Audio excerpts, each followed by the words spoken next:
Previously on Uncorked. Becoming a master sommelier is the top certification for wine professionals. To become a master sommelier, you have to pass the master sommelier examination. This is the most difficult test in the world. So am I going to pass this test? I don't think you've ever said, I'm going to pass this. No, I haven't. Oh, yikes. I'm concerned about Dana. His service is far below his other abilities. Welcome everybody to the Top Somm regional competition. Okay. I'm just not getting a lot out of this wine. Wine number 2. I'm going to say final. 2 minutes. I think I'm going to put my tasting where I just haven't been doing it enough. Starting with top new Somm, the winner for today, Morgan Harris. On Top Somm, the winner is John Ross.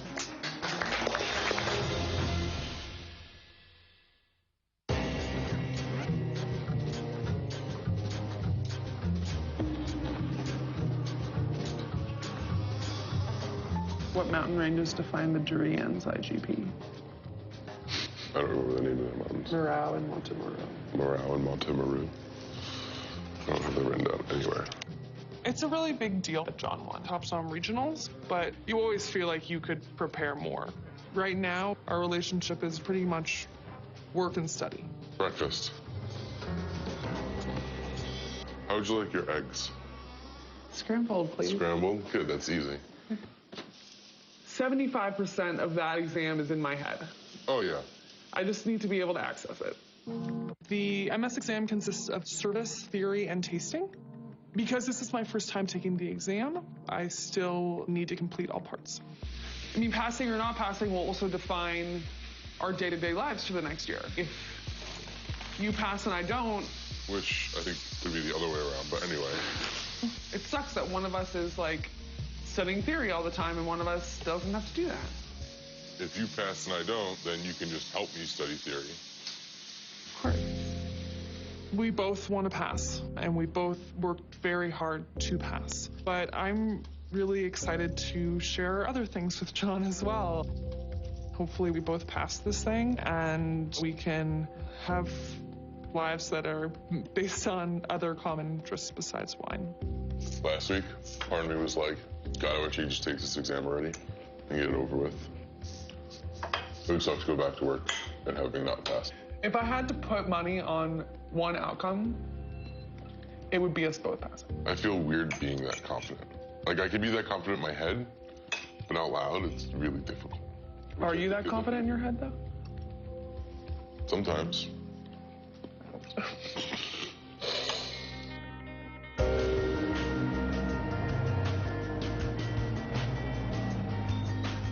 All right, you ready? Are you ready? Yep. I'm gonna start. Pascaline is one of the most respected sommeliers in the United States, and I've known her for a couple of years just from blind tasting, from being in the same industry. But whenever you have the opportunity to taste with someone who has already passed the exam, you need to jump on it. Handing over to glass number 6. Glass number 6 is a still red wine. It has a moderate plus concentration of a garnet to orange hue fading into an orange rim. On the nose, I have a moderate plus intensity of tart cherry, tart rhubarb, cranberry, moderate plus intensity, moderate plus acid, moderate plus body, moderate plus alcohol. So in order to pass blind tasting, you can't just go straight to the answer. You really have to show is your work. So the grid is something that we use to describe the wine as perfectly as possible. In the grid, we have to describe the color of the wine. We have to talk about the nose, what kind of fruits we smell, what kind of earth. And then on the palate, we have to talk about the structure, which usually consists of the acid, body, and alcohol. And then finally, from all of that evidence that we have, we go into what we call an initial conclusion. And then finally, we just throw in all our chips and we say our final conclusion. Final conclusion, I'm going to say this wine is of France, Southern Rhone, Châteauneuf du Pape, Grenache nominated with some Syrah Mourvèdre. Okay. How do you feel? I mean, you know how it goes. One thing I think we should maybe take a little bit more time on is your structure. Yeah, acid, body, and alcohol. Yeah, just to get where you are. Okay. You went a bit too fast on certain of them. Yeah. And I think they were kind of key for the wine. You flew over this one. Yeah. And you didn't get it. because I passed a service, all I have to do is take theory and tasting and Aspen. But if I don't pass this here, then I'm going to have to reset and retake everything again. You give way too much credit to this wine. Oh, is it like Chilean Merlot or something? Origin and Malbec. I can never get Malbec. Me saying I'm ready at this point would be wrong. It's clear that I still have a lot of work to do. If you say something in your descriptor, it needs to mean something. Yeah, no, you're right. It should mean something. You're absolutely right. I need to still step it up another notch.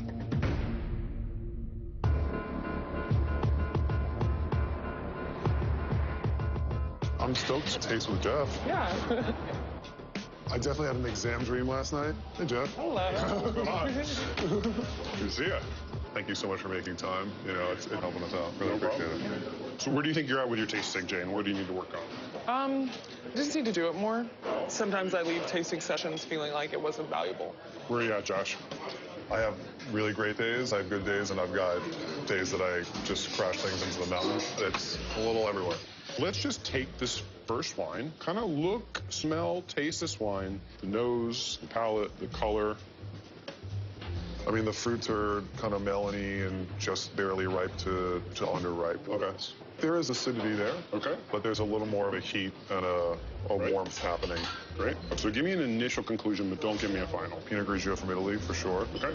Jane, give me your conclusion. Old world wine from a moderate climate. Possible grapes include Pinot Grigio from Italy, Pinot Gris from France. Is there anything else that should be in there?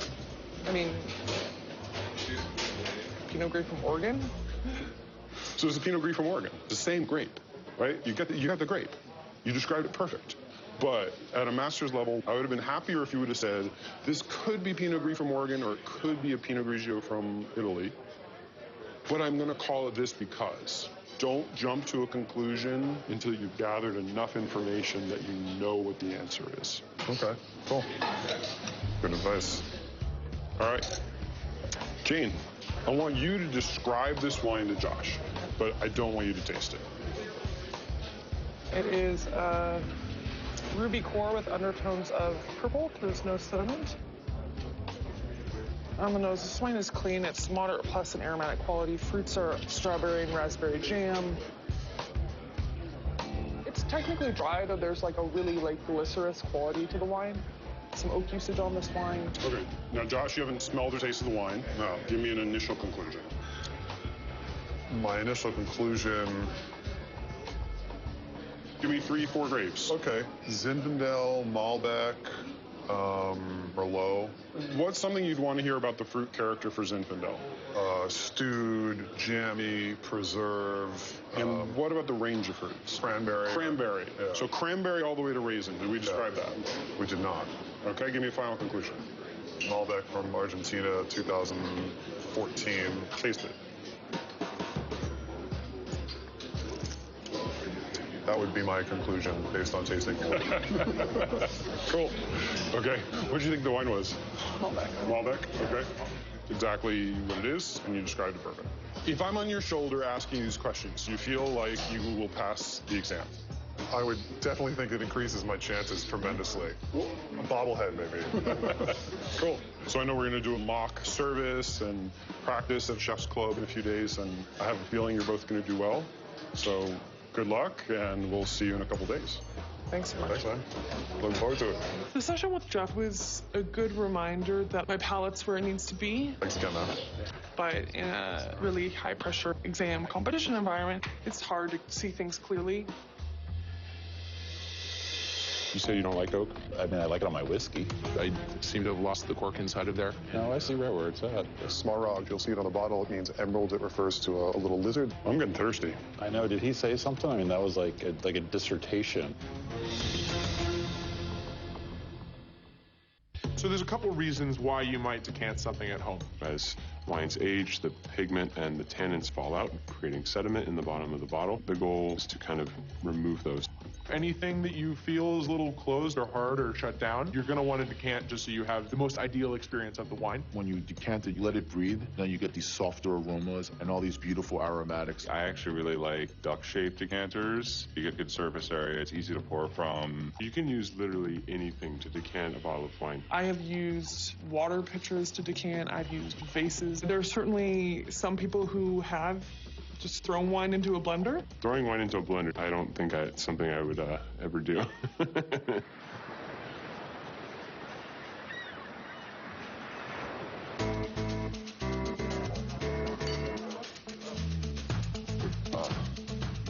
Let's see what they got here. Pebble Beach Food and Wine is one of the best wine festivals in the U.S. It's a mix of master sommeliers, winemakers, collectors. It's like a combination of going out to visit friends and going out on a business mixer. You're going to get so much from this. Work on some service, maybe?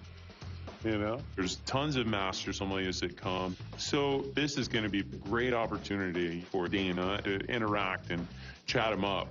For 1 second, I wish I played golf. For 1 second. It passed. Oh, I'm okay now.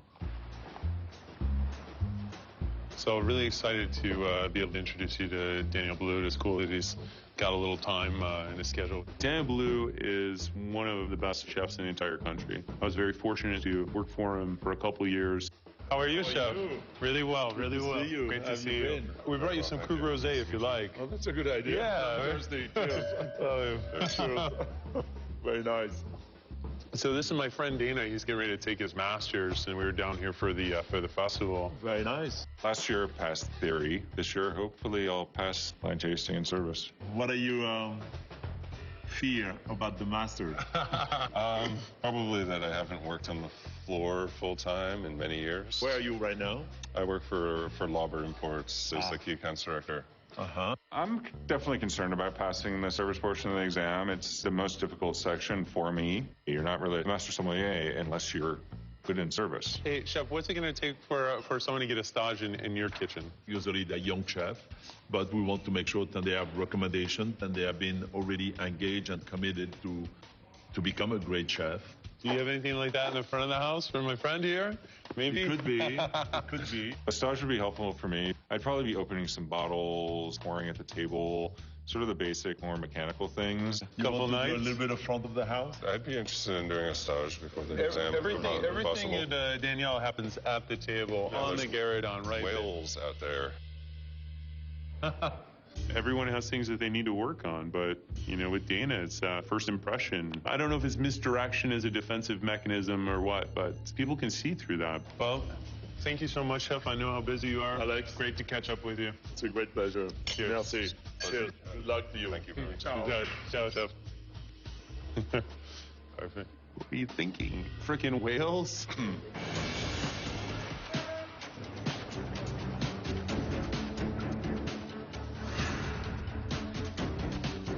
As you get really close to taking the Master Sommelier exam, it's easy to get stuck in a rut in your preparation. So we wanted to design a competition that was a little bit more lighthearted, a little more fun, while at the same time still testing their skills. It's always fun to ask them some questions, see how they respond. Maybe they get tripped up, maybe they handle it well. So our judges today, we have Keith Goldston, who's a Master Sommelier out of Washington, D.C. Keith's been a Master Sommelier for over 10 years, and when I was studying, he really put me through the ringer, so it's going to be fun to see what he gives these guys. We also have Kate Crater, and Kate is the restaurant editor for Food and Wine magazine. Our last judge today is Johnny DePiper, and he's a mixologist. The person who has the highest score today, we've got an all-expense-paid trip out to Napa Valley. So we've set up a few different scenarios to kind of test their skills, see where they're at. Anyone who spent time on the floor in restaurants, you never know what's going to happen. And That's the fun of it, too. yeah, exactly. There's something to be said about making the study more difficult than the exam. And then you come into the exam and, you know, you've sort This of... is easy. Yeah, you've had the wrench thrown at you. Yeah, not that it's ever that easy, but they're what, a month and a half out? Spring training's almost over. I just want to make sure that I walk into service today and I see a good blend of both sort of those natural people skills as well as the technical side of the examination. After Top Sound, that's all about precision. I'll be very happy to not compete for a while. I have allergies right now, and allergies are not all that good for tasting. I'm just trying to have a calm mindset to walk in there with confidence. Hey, Morgan. How are you, Jeff? Good to see you. It's going good to see you, too. Good afternoon. How are you? Pleasure to see you here. Indeed, yes. How can I be assistance this afternoon? We hear that you've got quite a wine list with some amazing selections. We'd love something big and rich, full-bodied white wine. Please, no Chardonnay.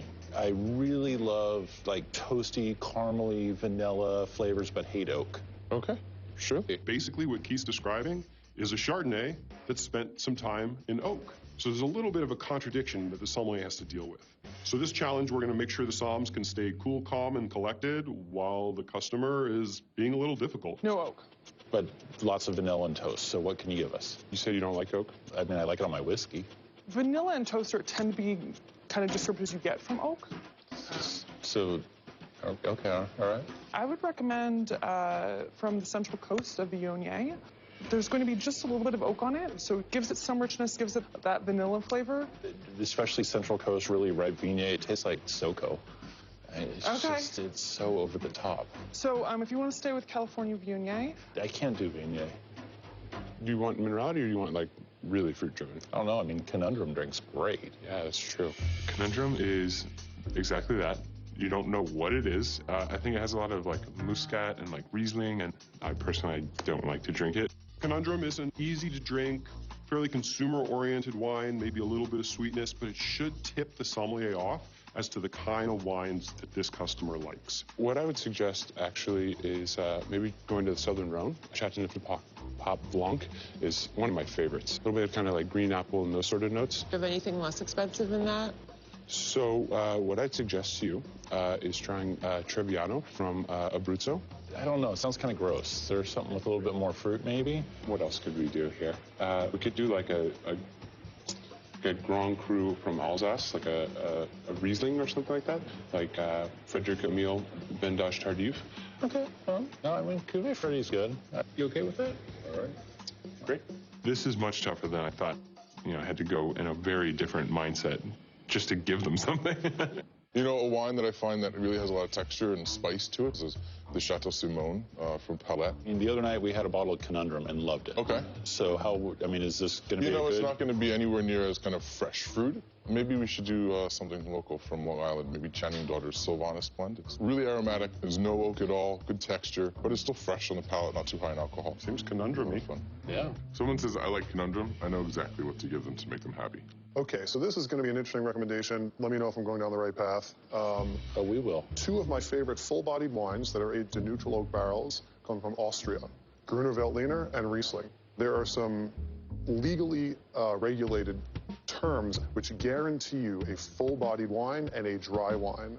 The word I'm thinking about is a word called smaragd. You'll see it on the bottle. It means emerald. It refers to a little lizard that hangs out in the vineyards. And there's a winemaker called Franz Herzberger that ages his smaragd wines in old wooden barrels. I think it's a really, really spectacular option for you. I'm getting thirsty. I know. Did he say something? I mean, that was like a dissertation on, I don't know what, lizards and barrels. Did you recommend the Riesling or the Gruner? Well, because they're like totally different, aren't they? They are totally, yeah, they're totally different. It really depends. If you want something that's a little bit more kind of I think we'd like something to drink. Well, let's do the Riesling then, because it's got a little fruit to it. The Conundrum's kind of a little mashup, kitchen sink of a lot of different wines. 2012 Honey Vogel Riesling Smaragd from Herzberger. You have to always be making people feel good about the experience, and he's testing my ability to do that. It's going to be awesome. Okay. I will actually join you for that bottle. Yeah.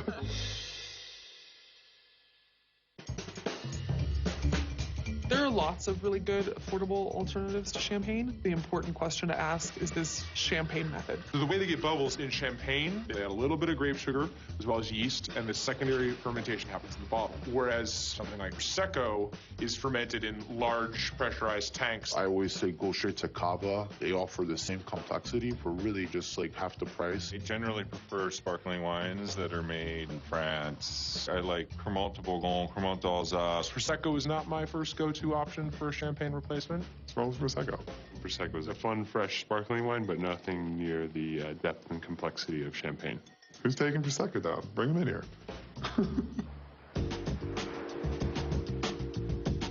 How's everything?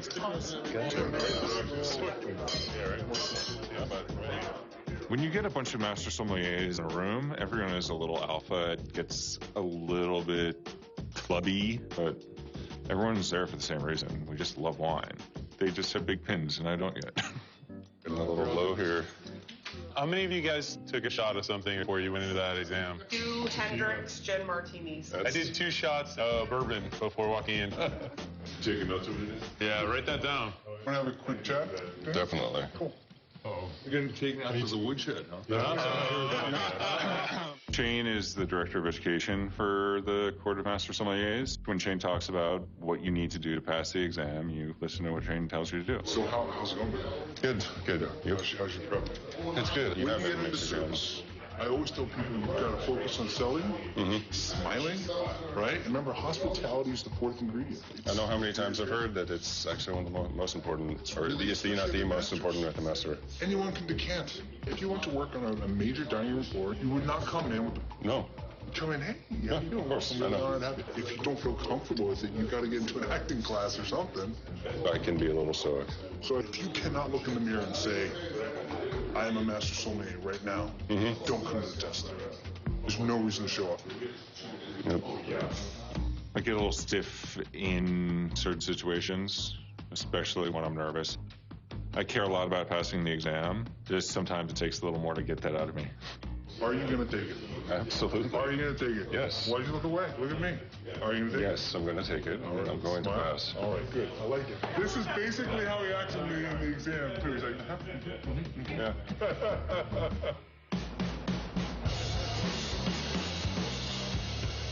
So I got this cool, I think they called it an osso. They do, surely. I would love to see how it works to open a bottle.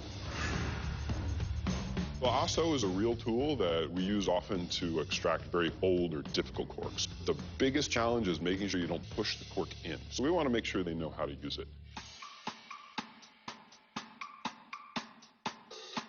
So these are always pretty sharp, and you can really literally just cut the foil with them, just a little more pressure. So what you want to do is essentially, you're going to insert this in between the cork and the glass on either side. Now, the one hazard you can have with this is you may actually push the cork in. You're really just kind of shimmying down the side, and as you saw, the cork just moved like a couple millimeters, and that's a sign for me that the cork's loose, and we can twist and raise at the same time, twisting more at the bottom, and then slowly pulling. Once we get about this far, you want to kind of brace the prongs of the osso and the cork and turn at the same time, and then nice and smooth. I was hoping you'd use the osso. Oh, yeah, absolutely. I'm just cutting the foil with this. The ossos work really well with that, too, I've heard. Just use the bottom of this. We have no idea how to use this thing. In a restaurant, if a guest makes a request of me, I'm going to try my best to do it.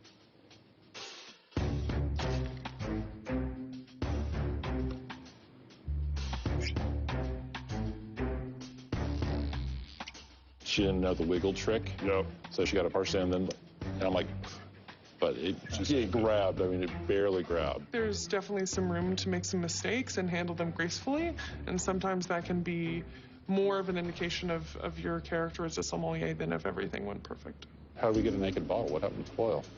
There's no knife on this, so rather than cut it with one of the knives in the restaurant, I decided to take the foil off. There's really no, the most important thing is the wine inside. As the cork comes up, continue to hold the side pieces like this, and then it comes out nice and easy and full. Oh, amazing for someone who actually seems like they've used one before. You would think that you'd know to use the blades to cut the foil. Sometimes in service, I'll take the foil off if it's called for, whatever reason, so I didn't feel so unusual about that, but maybe that was a little irreverent. Can you please show me how to use that? I have one. If that's all right, I can use mine, and you can hold on to yours. Or okay, all right. Let's use your fancy one.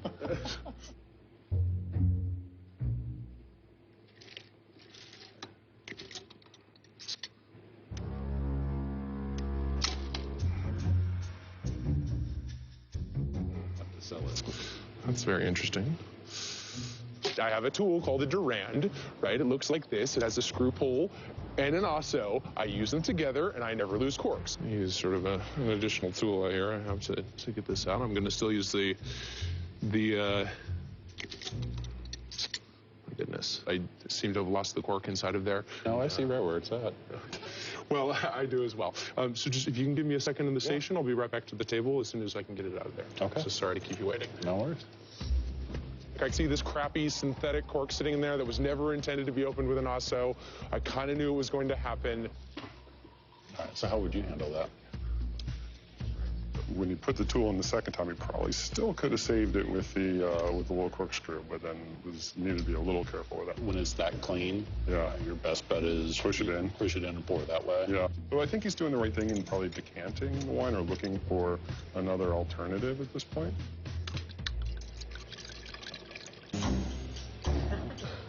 So unfortunately, I did lose the cork in there, but let me know if the wine is sound. It should be. Well, I kind of like that. It kind of streamlines the presentation. It's like, here's your cork and your bottle. It smells the way it should be? Yeah. It's, yeah. Surely? Yeah, feel free to pour. A+ for effort, I gotta say. Yeah.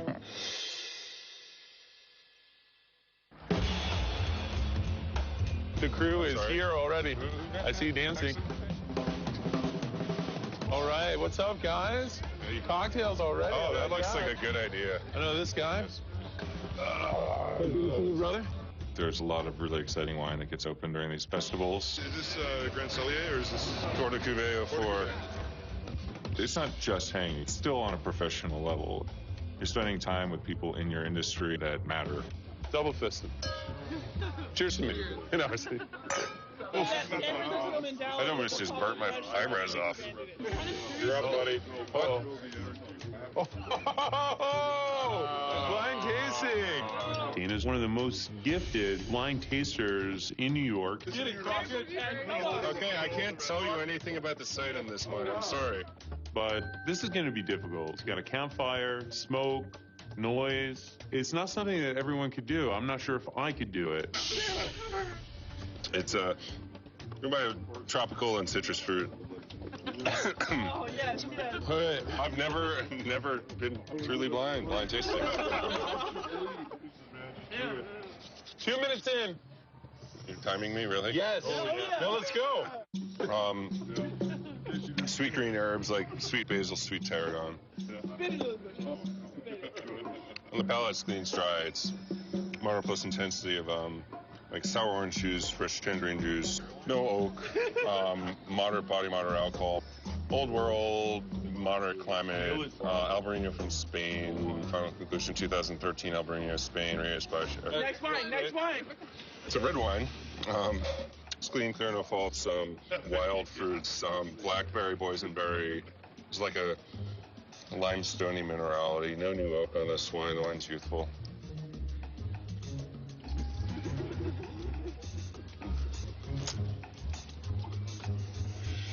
Did I spit on my jacket? No, you're good. No, I'm not. I can feel it right here. 2 to 4 year old wine, old world, cooler climate, and we can call this 2012 Cabernet Franc, France, Loire, Chinon. Take it off and enjoy that. Jesus. All right, guys. I agree with all of his calls. Yeah. Spot on. Yeah.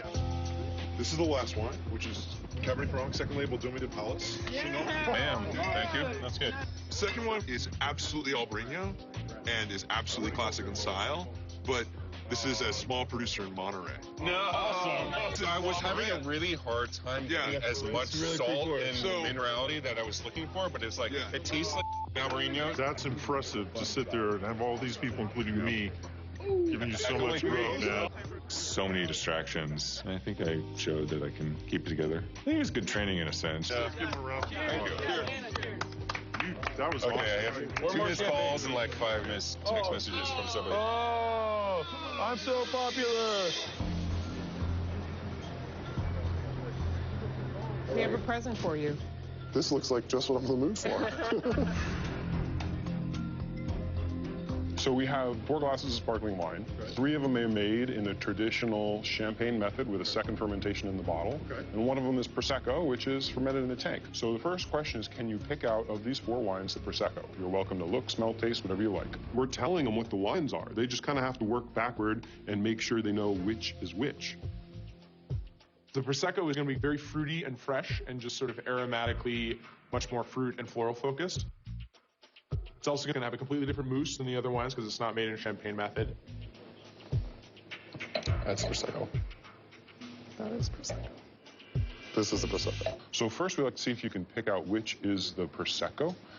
Cool. So you don't even have to smell it or taste it? No, just because of oxidation, that wine is super green and clean. Good job. So on the other three, we have an American sparkling wine, we have a Blanc de Blanc champagne, and we have a bottle of Krug Grand Cuvée, which is about $200 a bottle. So can you pick out the Krug Grand Cuvée? Yeah, you might want to smell and taste. You're welcome to smell and taste. As a good sommelier, they should be able to pick out which is the Krug, from the age, from the color. I'm looking for a wine that shows toasty brioche. We call them autolytic flavors. Number 2. Where's the Krug? All right. 2 for 2. Awesome. It's one of these two. When you have allergies, it's hard to have a frame of reference for what's going on. I'm looking for the one that's like most creamy in texture because I can't really smell all that well. I'm going to say it's this guy. It's actually this guy. That was the Krug in wine number 2. Just from here, I can look over and see which one's the Krug. I'm actually surprised he didn't get that. Walking into the MS exam with allergies would be like a nightmare. One shot, 25 minutes for a whole year, and you walk in with an inability to smell. I pray that I'm not this way when I'm walking into the Master Sommelier exam. All right, which is the American sparkling wine and which is the Blanc de Blanc champagne? There's something inquantifiable about the difference between champagne and the American sparkling wine. Champagne has such a cool climate, such distinct mineral makeup of the soils. It's hard to find anything that really comes close anywhere else in the world. This is American, and this is Blanc de Blanc champagne. That's the Blanc de Blanc, and that's the American sparkler. So the one on your right is a grower, Blanc de Blanc grower champagne, and the one on the left is Roeder Estate from California. Oh, it's the greatest domestic sparkling wine on the planet. I think the riper one is the American sparkling wine. You killed it. Awesome. I think that is the American. Got them all. I was pleased to get them all right. I feel like I took some things away from the session with Jeff. It makes me feel confident in my tasting abilities and also my theoretical knowledge. Local halibut. Keep in mind, you need to go for the long haul. Get something that's going to soak some of that up. Octopus and chicken wings. I don't know if that was the answer. So you worked on the floor 9 years, right? Yep. What kind of? I don't know much about that. What kind of restaurant? My first job was an assistant sommelier job, and GM was like, "You know a lot about wine. You ever work in a restaurant?" I was like, "Sure." It worked like that? That's how I started in the wine business. That's an amazing story. I would tell everyone that. I have so many people that are coming like, "You're so dry. You're so." I'm like, "You don't know him. He's such a nice guy. You're always so serious. It was very too cool for school, you know." No, I'm not. Most I of the come time. off that way sometimes. You do. I don't mean to. I'm honestly just more on the shy side. I have to work on it, and I've known I have to work on it. It sometimes just gets pushed to the back when I'm like stressed out about the rest of the exam. Your blind tasting's amazing. Like, who gets blindfolded at the campfire? But you gotta bring that to the table, man. If people can see you the way I see you, you're gonna pass service. You're gonna pass that exam. I would love to be there. I would give anything to be there to see that. I've got it in there. I've got to pull it out. If you did that, you would pass. You know that.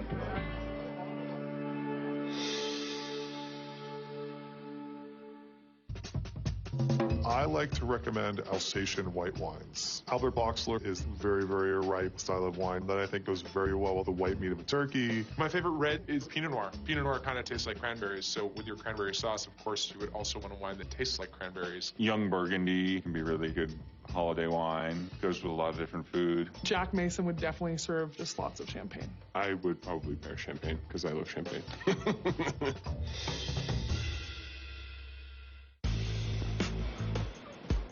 On a Master Sommelier exam, you don't need to just know everything about wine. You need to know about anything wet that you might find in a restaurant. So now that the somms have made it through the service, they just have one final challenge. What you want you to do is make a cocktail with Campari as the main component. You can use a little bit or a lot, but it has to be Campari-based. We're judging on its creativity, execution, and then taste, of course. Campari is the bitter liqueur. It's made primarily with herbs and bitter Italian orange. Probably the most famous cocktail with Campari is the Negroni. And Negroni is just gin with sweet vermouth and Campari, usually served on the rocks or up. It can be a very tricky component just because it is super bitter, so you really need to be wary about how much you're putting into a drink. I'm not sure if you've been behind a bar before, but, you know. Not too much. All right. Let's see what we got here. I'm thinking about doing a riff on a paper airplane. The classic drink is Campari, Nonino, bourbon, and lemon juice. We use Lollet, and so it's not as complex a drink, but like really kind of more bright and refreshing. Have you been behind a bar before? I have. I was just back behind the bar on Monday. Why are you chilling down the glasses? Keep the cocktail colder longer. Okay. So it's nice to sip out of a chill glass.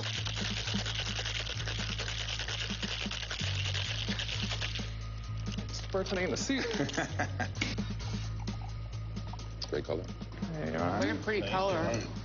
So this is a variation on a paper plane? Correct. You use Lillet? Lollet instead of Amaro Nonino. I thought the Lillet was a smart move. So I think I'm just going to do sort of a classic Boulevardier. Definitely not reinventing the wheel here in terms of cocktails, but it is definitely one of my faves. Ooh, my goodness. So have you been behind a bar before? Yeah, although I never did a lot of cocktail bartending. I did, certainly not as much as like Jane did. I never really had to make a ton of like cocktail drinks. And for you, we have our house Boulevardier.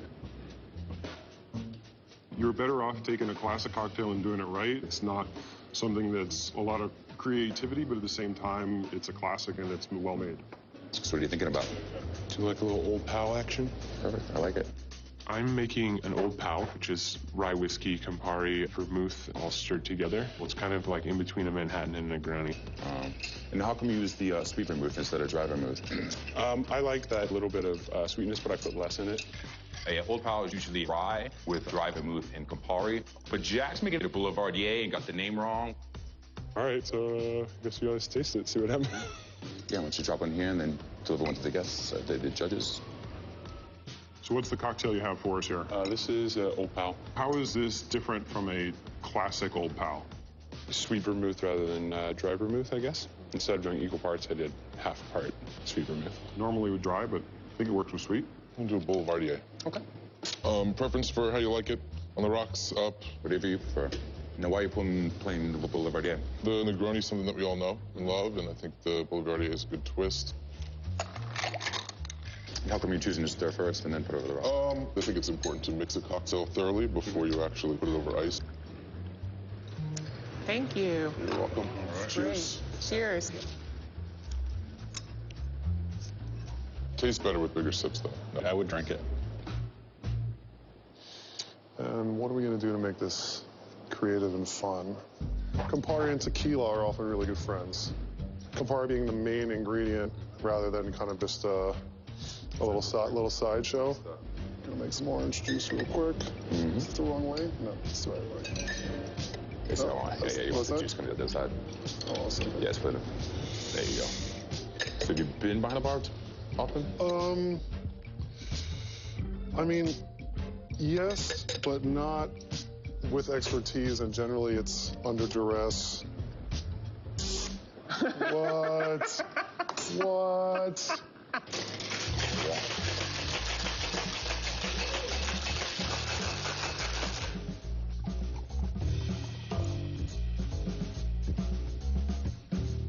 Hopefully I didn't make too much of a mess of the bar. I don't mind the cocktail. You know it's a craft cocktail when it takes 15 minutes to come. Good things come to those who wait, my friend. Now we need to make a final decision on a winner and see who's going to get the all-expense-paid trip to Napa. That's everything we have for you today, so we hope you had fun. Everybody, and we have to decide who you thought the top performers are and how do you separate pros and cons of everybody. So let's start with Jack. We had him do the little sparkling wine challenge, and he was quick with Prosecco. He just gets it on the site. He doesn't even bother to taste it. The question was barely out of your mouth, actually. It was amazing. Then he kind of fell off a cliff. The Krug is really obviously the best quality wine there. It finishes much differently than the other wines. Let's talk about how Jane did, so start with the cocktail. Oh, I thought she did excellent. I mean, she made the best cocktail of all of them, I think. I love that she did did not a Negroni variation, but you did the paper plane. For a first drink of the night, it's perfect. Nice and citrusy, nice and light body. And how about John? I love the way he did the recommendations for the white wine. Not only did he started out with a wine that's a really delicious wine that sort of fit the mold, and then he read what you said, and he kind of modified it. So it's like a wave, right? And you're going this way and that way, and I feel like you went every direction. Okay, so, Morgan? You know, stuff happens, and I thought he dealt with it okay. It can also come off kind of cocky sometimes, like, especially since he had his own tool. He knew how to use it, but then, yeah, couldn't execute. And then ended up, pushing it in. Ultimately, how you roll with it, and did we get the wine? Did we get it served relatively quick? You know, it was a decent comeback. So for Josh? I could see that kind of casualness or the using the humor kind of play bad in the wrong guest. Well, that'll be the question when he's up for the real test in 5 weeks. You know, does he come with the right sense of seriousness? If we had to pick two people that it was between, who do you think? For me, it was Jane and John. I think the two of them, like all through, they were pretty steady and even. I have to agree. Jane and John, I think, really brought it. All right, so let's call them over and tell them how they did.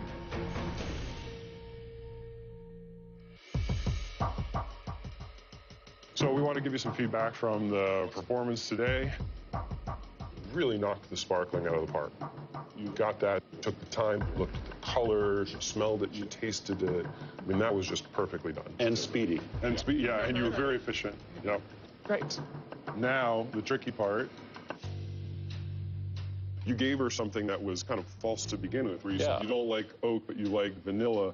So, and a lot of guests may give you some conflicting information, and instead of kind of just like letting it brush off, you actually kind of correct them. In restaurants, we always say the guest is always right, but they're especially right when they're wrong. Even if you're coming from the right place, sometimes those words really can sting and set a guest off. Yeah, absolutely. You never want to seem like you're correcting the guest. In my restaurant, I always ask people for some examples of what they've liked. Perhaps that would have been the better approach here. So, Jane, that's all we have for you, and hope you had fun. Thank you very much. Cool. Thank you. Good to see you. Yeah. Hey, John, how are you? Hello again. Hello. Yeah, good to see you again. With the demonstration of how to use the ASO, I know that you did a better job with that exercise than I would have ever done. In all honesty, that's better than actually quite a few master sommeliers could do with an ASO. You explained it. It was so clean. It was so precise. And to me, you did that part absolutely perfectly. That would be like what I would expect to see for a master sommelier in service. And I think you knocked it out of the park, and you did the best job today. You're going to Napa. Oh, cool. Yeah, awesome. I can't imagine you're ever going to have a problem in service. Thank you very much. Yeah, great work. I wouldn't become a master sommelier. Allowing it to consume you and become part of you is I think, the only way to actually be successful. John certainly inspires me to be a better sommelier. We've both worked very hard to get where we are. We try to remind each other that and keep working, keep studying, keep pushing. I've had a lot of problems with getting inside my own head and like almost start shaking because there's so much pressure. Hopefully he will pass and this will be over. These rounds are going to be 15 minutes each. Top Somm is definitely the most prestigious, important sommelier competition in the country. The minute you touch that glass, you're going to start that timer. In terms of bragging rights, Top Somm buys you the most for winning it. Red and white cassis. Well, I think this is Sauvignon Blanc. I'm going to stop before doing anything else. In the end, there can only be one.